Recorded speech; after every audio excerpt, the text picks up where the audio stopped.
ሲቪል የለበሱ ደህንነቶች ምርጫውን ሲከታተሉ ነበር። የምርጫ ቦርዱ ሰብሳቢ የሰጡት ምላሽ የጥንቅራችን ትኩረት ይሆናል። ኢዜማ በአርሲው ግድያ ዙሪያ መግለጫ አውጥቷል። በተደጋጋሚ ተፈትነው ወድቀዋል ብሏል ኢዜማ። ሌላኛው የጥንቅራችን ትኩረት ነው። ጃፓን ኢትዮጵያውያንን እንኳን ደስ አላችሁ ብላለች። የጃፓን የእንኳን ደስ አላችሁ መልእክትን የምንመለከት ይሆናል። የኩዌት አየር መንገድ ተመቷል፣ በረራም ተቋርጧል። ከውጭ የምንመለከተው ጉዳያችን ነው። ጤና ይስጥልን፣ እንዴት አላችሁ? የሰዓቱ ዜናችን ነው ተጀመረ። ቀደም ሲል ያነሳናቸውን አበይት ነጥቦችንና ሌሎችንም ርዕሰ ጉዳዮች በዝርዝር የምናስቃኛችሁ ይሆናል። እንደተለመደው እየሰማችሁን አብራችሁን ቆዩ የአክብሮት ግብዣችን ነው።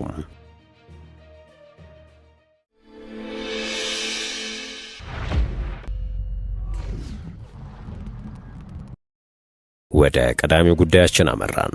ሲቪል የለበሱ ደህንነቶች ምርጫውን ሲከታተሉ ነበር። የምርጫ ቦርዱ ሰብሳቢ የሰጡት ምላሽ። የኢትዮጵያ ብሔራዊ ምርጫ ቦርድ በምርጫው ዕለትና ማክሰኞ በሰጣቸው መግለጫዎች በተደጋጋሚ ከተነሱ ጉዳዮች ውስጥ የሲቪል ልብስ የለበሱ ደህንነቶችና የአስተዳደር ሰዎች በምርጫ ጣቢያ ውስጥ ሲያስተባብሩ ታይተዋል መባሉ አንዱ ነበር። ጉዳዩ መጀመሪያ የተነሳው በድምፅ መስጫው ዕለት በተሰጠ ጋዜጣዊ መግለጫ ላይ ነው። በሰኞ መግለጫ ስለ ሁኔታው ለመጀመሪያ ጊዜ ከጋዜጠኞች መስማታቸው የገለጹት የቦርዱ ዋና ሰብሳቢ ሜላትወርቅ ኃይሉ ይህንን ለማረጋገጥ ቦርዱ የክትትል ቡድን እንደሚያሰማራና የእርምት እርምጃ እንደሚወስድ አስታውቀው ነበር። ሜላትወርቅ በዚሁ መግለጫቸው ከምርጫ አስፈጻሚዎች ውጭ ያሉ ግለሰቦች እንዲህ አይነቱን ስራ በምርጫ ጣቢያዎች ውስጥ እንዲሰሩ እንደማይፈቀድ ገልጸው ነበር። የቦርዱ ዋና ሰብሳቢ በዚያው ዕለት እኩለ ሌሊት ላይ በሰጡት ሁለተኛ መግለጫ ጉዳዩን ለማረጋገጥ ተቋማቸው ያሰማራቸው የክትትል ቡድን በምርጫ ጣቢያዎች ላይ መደበኛ ያልሆኑ አሰራሮችን ተመልክቷል ሲሉ አስታውቀዋል። ይኸው ቡድን ሪፖርቱን አጠናቅሮ ለቦርዱ ሲያቀርብ ውሳኔ የሚሰጥባቸው ጣቢያዎች እንዳሉም በዚሁ መግለጫው አመልክተዋል። ሜላትወርቅ ትላንት ማክሰኞ ማምሻውን በሰጡት መግለጫቸው ደግሞ ከተሰጡት ጥቆማዎች መካከል አንዳንዶቹ ትክክል ሆነው በመገኘታቸው እርምጃ ተወስዷል ነው ያሉት። ችግሩ ታይቶባቸዋል በተባሉም በአዲስ አበባ ከተማ በሚገኙ የምርጫ ጣቢያዎች ላይ ራሳቸው ሄደው መመልከታቸውን የገለጹት የቦርዱ ዋና ሰብሳቢ ይህን ተከትሎም ድምፅ ከመስጠት ባለፈ ተገኝተው የነበሩ የመስተዳደር አካላት እንዲወጡ መደረጉን አስረድተዋል ብሏል የአዲስ ስታንዳርድ ዘገባ። በተደጋጋሚ ተፈትነው ወድቀዋል። ኢዜማ በአርሲው ግድያ ዙሪያ መግለጫ አውጥቷል።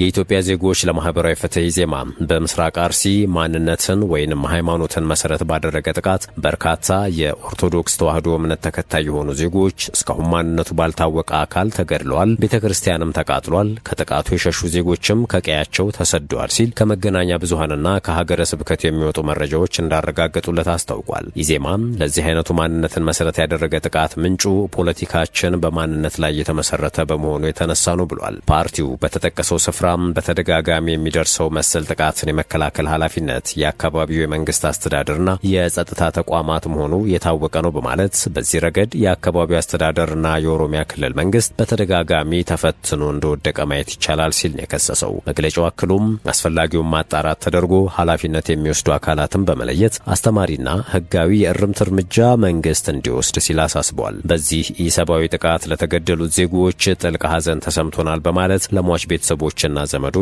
እንዲሁም ለመላው ኢትዮጵያውያን መጽናናትን ተመኝቷል። የሰዓቱ ዜናችን እንደቀጠለ ነው።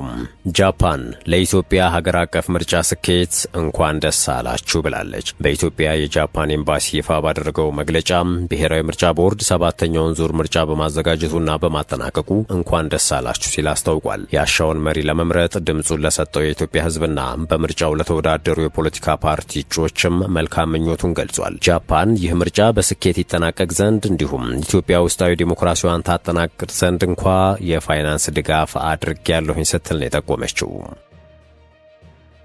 ከዚሁ ከምርጫ ዜና ሳንወጣ የምስራቅ አፍሪካ የልማት በይነ መንግስታት ኢጋድ 7ኛው ጠቅላላ ምርጫ ለኢትዮጵያ የዲሞክራሲ ሽግግር መሰረት የሚጥል መሆኑን አስታውቋል። የኢጋድ የምርጫ ታዛቢ ቡድን መሪ ስፔስ ዌሳ ዋንዳራ ካዙቤን በ7ኛው ጠቅላላ ምርጫ ኢጋድ ያደረገውን የታዛቢነት ሚናን አስመልክተው መግለጫ ሰጥተዋል። በመግለጫው እንዳሉት ኢጋድ ከኢትዮጵያ ብሔራዊ ምርጫ ቦርድ በቀረበለት ግብዣ መሰረት በ7ኛው ጠቅላላ ምርጫ የታዛቢነት ሚናውን ሲወጣ ቆይቷል። ኢጋድ 11 ታዛቢ አባላትን በተለያዩ ክልሎችና ከተማ አስተዳደሮች በማሰማራት ምርጫውን መከታተሉን ጠቁመው የድምፅ አሰጣጥ ሂደቱን በተመለከተ ከተፎካካሪ ፓርቲ አመራሮችና ከኢትዮጵያ ሰብአዊ መብት ኮሚሽን ጋር ምክክር ማድረጉን ገልጸዋል። ኢጋድ በነበረው ትዝብት ከ54 ሚሊዮን በላይ መራጮች፣ ከ10 ሺህ በላይ እጩዎችና ከ42 በላይ ተፎካካሪ የፖለቲካ ፓርቲዎች በምርጫው መሳተፋቸውን ተናግረዋል። የጸጥታ ችግር ካለባቸው የትግራይ ክልልና ከአማራ ክልል ጥቂት አካባቢዎች ውጪ በሌሎች አካባቢዎች ምርጫ መደረጉንም አንስተዋል። የመራጮች ትምህርት ለመስጠት 169 የሲቪል ማህበራት መሰማራታቸውን ጠቅሰው መገናኛ ብዙሃን ለፓርቲዎች የሰጡትን የአየር ሰዓት ድልድልና አሳታፊነትን ለማረጋገጥ የተሰሩ ስራዎችን ኢጋድ እውቅና ይሰጣል ብለዋል።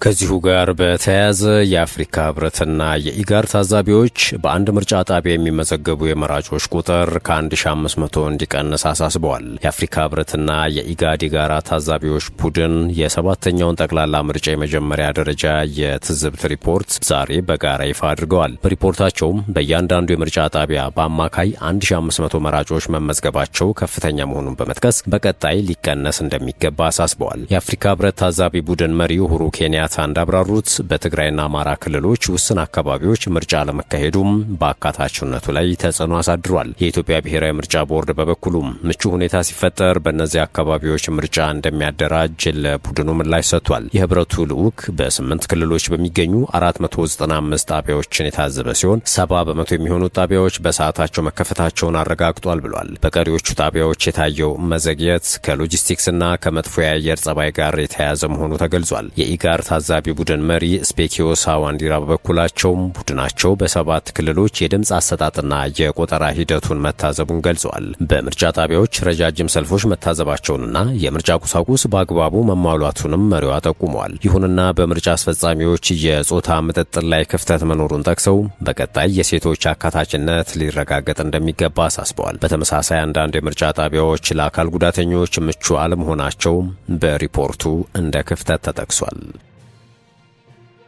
ፕሬዝዳንት ታዬ አጽቀሥላሴ የሩሲያ ኦርቶዶክስ ቤተክርስቲያን ልዑካን ቡድንን በጽህፈት ቤታቸው ተቀብለው አነጋገሩም። የኢፌዴሪ ፕሬዝዳንት ታዬ አጽቀሥላሴ የሩሲያ ኦርቶዶክስ ቤተክርስቲያን የውጭ ግንኙነት መምሪያ ሊቀመንበር ብፁዕ አቡነ አንቶኒ የተመራውን ልዑካን ቡድን በጽህፈት ቤታቸው ተቀብለው አነጋግረዋል። የቮሎኮላምስክ ሜትሮፖሊታንና የሩሲያ ኦርቶዶክስ ቤተክርስቲያን የሞስኮ ፓትርያርክ የውጭ ግንኙነት መምሪያ ሊቀመንበር ብፁዕ አቡነ አንቶኒ ውይይቱን አስመልክተው ከፕሬዝዳንት ታዬ አጽቀሥላሴ ጋር የተሳካ ውይይት እንደነበር ራቸው ገልጸዋል። ኢትዮጵያ በቅዱሳት መጻሕፍት ውስጥ በተደጋጋሚ የተጠቀሰች ታሪካዊ ሀገር መሆኗን አስታውሰው አሁን ላይ ወደ ኢትዮጵያ በመምጣታቸው ጥልቅ ደስታና ክብር እንደተሰማቸውም ገልጸዋል። በሩሲያና በኢትዮጵያ ኦርቶዶክስ አብያተ ክርስቲያናት መካከል ያለው ግንኙነት ረጅም ጊዜ ያስቆጠረ መሆኑንም አስታውሰዋል። ግንኙነቱ በሁለቱ አብያተ ክርስቲያናትም ሆነ በሀገሮቹ መካከል ለሚታየው ታላቅ የወደፊት ተስፋ ማረጋገጫ ነውም ሲሉ የገለጹት ኢትዮጵያ ያካሄደችው ሰባተኛው ጠቅላላ ምርጫ ነጻና የተረጋገጠ በሆነ መንገድ በመጠናቀቁም እንኳን ደስ አላችሁ ሲሉ መልእክት አስተላልፈዋል የሚለው የኢዜአ ዘገባ ነው። የቅድስት ሥላሴ ዩኒቨርሲቲ ፕሬዝዳንትና የደቡብ ኦሞና አሪዞኖች ሀገረ ስብከት ሊቀ ጳጳስ ብፁዕ አቡነ ፊሊጶስ በበኩላቸው ከፕሬዝዳንት ታዬ አጽቀሥላሴ ጋር የተደረገው የሁለቱን ሀገሮች ኦርቶዶክስ አብያተ ክርስቲያናት ታሪካዊ ትስስር ይበልጥ ለማጠናከር ያለመው ውይይት እጅግ ፍሬያማና ስኬታማ እንደነበር ገልጸዋል ተብሏል። የኩዌት አየር መንገድ ተመታ፣ በረራም ተቋርጧል። ኢራን በኩዌት የአየር ማረፊያ ላይ የድሮን ጥቃት በመፈጸም በርካታ ሰዎች መጎዳታቸውን ኩዌት አስታወቀች። ከአሁን በፊት የኩዌት አየር መንገድ ተርሚናል 1 በደረሰበት ጉዳት ምክንያት ተጠግኖ አገልግሎት ለመስጠት የተከፈተው ትላንት ነበረ። ዛሬ ታዲያ 24 ሰዓት ሳይሞላው ኢራን በድሮን ጥቃት ፈጽማበታለች ተብሏል። በዚህም በርካታ ሰዎች ተጎድተዋል፣ በረራዎችም ተሰርዘዋል። በረራ ላይ የነበሩ አውሮፕላኖች በአቅራቢያቸው ወደሚገኝ ኤርፖርት ሄደው እንዲያርፉም ትዕዛዝ ተሰጥቷል። የኢትዮጵያ አየር መንገድ ወደ ኩዌት አቋርጦት የነበረውን በረራ ከሰኔ 9 2018 ዓ.ም ጀምሮ እንደገና እንደሚጀምር አሳውቆ ነበረ። ኩዌት በረራ ዳግም የሚጀመርበትን ጊዜ አሳውቃለሁ ብላለች። ውድ የሸገር ታይምስ ቤተሰቦች ለሰዓቱ የያዝነው ዜና ይህን ይመስል ነበር። ስለተከታተላችሁን ከልብ አመሰገንን። በያላችሁበት ሰናይ ጊዜን ተመኘን።